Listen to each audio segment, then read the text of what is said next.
How Ibrahim Traoré saved 172 lives at 30,000 feet. Before we dive in, ask yourself this. What would you do at 30,000 feet, trapped in a metal tube with armed hijackers threatening everyone's lives? Most people freeze. But one man didn't. And that man was not just any passenger. He was Captain Ibrahim Traoré, Burkina Faso's bold, battle-hardened leader. What happened in the next 8 minutes was something no one on board or watching on security footage would ever forget. Stick around, because this story will leave you breathless. It was a sunny afternoon in West Africa when Air Afrique Flight 709 took off from Dakar, Senegal, heading to Ouagadougou, Burkina Faso. The plane was moderately full, 172 passengers, including diplomats, aid workers, students, and families heading home. No one suspected anything unusual, not even the cabin crew. Among the passengers, dressed in civilian clothes, sat Ibrahim Traoré, the young revolutionary president of Burkina Faso. He wasn't traveling with security. It was a personal trip, low profile, unannounced, meant to visit his sick uncle quietly. Wearing a simple navy jacket and jeans, he kept his signature humility even on this flight. The captain gave the usual safety briefing. Children laughed. Some passengers fell asleep. But then, 35 minutes into the flight, just as the aircraft reached cruising altitude, everything changed. A man in seat 14B stood up, pulled out a concealed weapon from a false-bottom laptop bag, and shouted in Arabic, "This plane now belongs to the Free Sky Martyrs." Gasps, screams. The atmosphere flipped from calm to chaos in seconds, and that was just the beginning. 3 more men stood up, revealing homemade explosive belts and pistols. They took control of the front, middle, and rear sections of the cabin. One hijacker stormed the cockpit, forcing the pilot at gunpoint to change course toward an undisclosed desert airstrip in North Africa. The lead terrorist, who identified himself as Commander Jalil, made an announcement in broken French and English. "This plane is now under our command. Obey and you live. Resist, and we crash this bird into the Atlantic." Panic ensued. Children cried. Flight attendants were tied with cable wires. One elderly passenger had a heart attack. The terrorists made it clear. This wasn't a robbery, it was political. They wanted international attention. But what they didn't realize was that seated calmly in 17F was a man trained for moments exactly like this.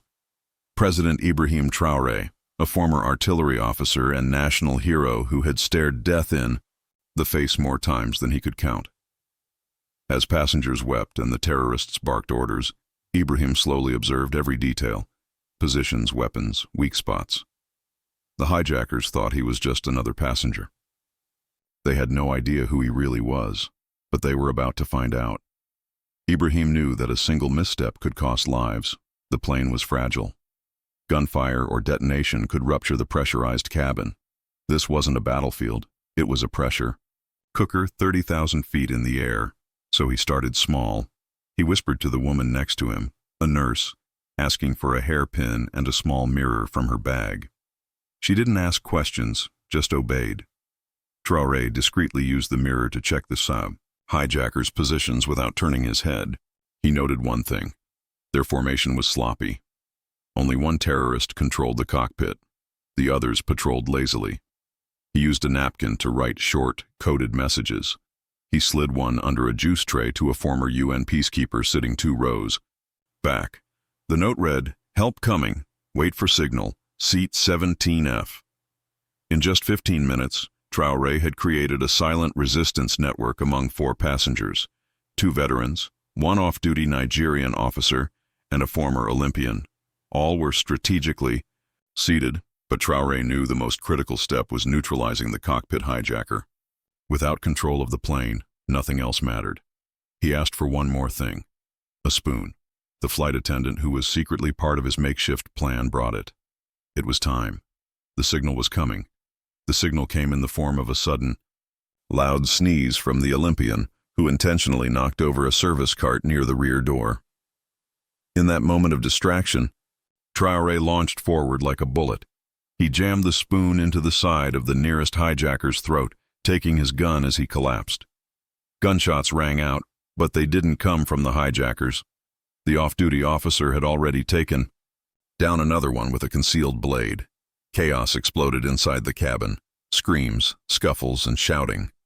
Passengers ducked while two terrorists fought to regain control. But Traoré was already halfway to the cockpit. The pilot's door was locked, but not for long.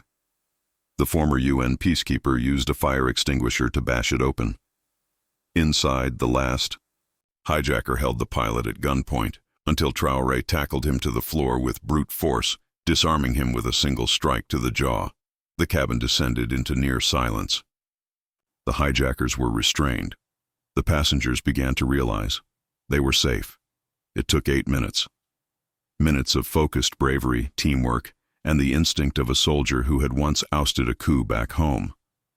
Traoré helped the shaken pilot stabilize the plane en route to Accra, Ghana, for an emergency landing. What happened after they touched down became international news. When the aircraft landed safely, the Ghanaian authorities stormed the plane, only to find the threat had already been neutralized by passengers, led by none other than President Ibrahim Traoré himself. News spread like wildfire. Headlines around the world praised him. Burkina Faso's president takes down hijackers mid-flight. African leader saves 172 lives in heroic act at 30,000 feet. Traoré, the sky warrior who fought without a gun. Traoré declined. Interviews initially stating simply, "Any soldier would have done what I did." Titles don't make heroes. Action does. But the world didn't forget.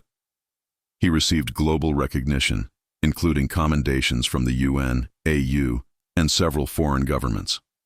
In Burkina Faso, his legend grew tenfold. Not just a revolutionary leader, but a man who risked his life when no one would have blamed him for hiding. For the 172 souls aboard Flight 709, Ibrahim Traoré wasn't just their president. He became something far more personal, their guardian, their hero in the sky.